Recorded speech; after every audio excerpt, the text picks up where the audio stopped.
Hello, bachcho.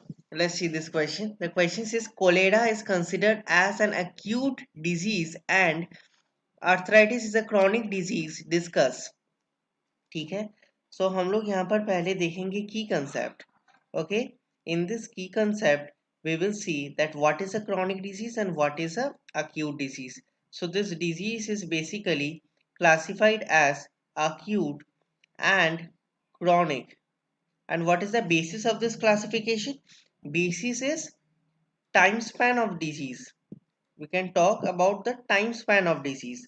Now, let's see in this question, we are talking about this acute and chronic disease. So basically, acute disease is a disease which takes a stays for a short period of time. ठीक है. और अगर हम लोग यहाँ पर chronic देखें, then chronic disease requires a long treatment. ठीक है. तो ये हो गया acute disease और chronic disease. Okay, now we are taking an example which is given in the question. On the first part we are given cholera. So cholera is basically caused by a bacteria which is vibrio cholerae. ठीक है, this bacteria causes cholera and this requires a very stays for a short time. So this is a acute disease.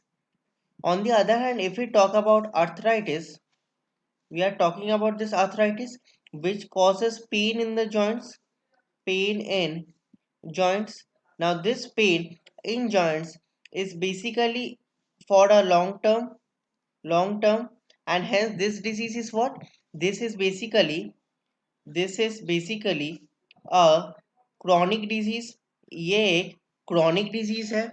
So hence, so like this, on basis of the time span, we can divide cholera and arthritis as acute and chronic disease respectively. So this is the answer of this question. Hope you understood it well. Best of luck. Thank you.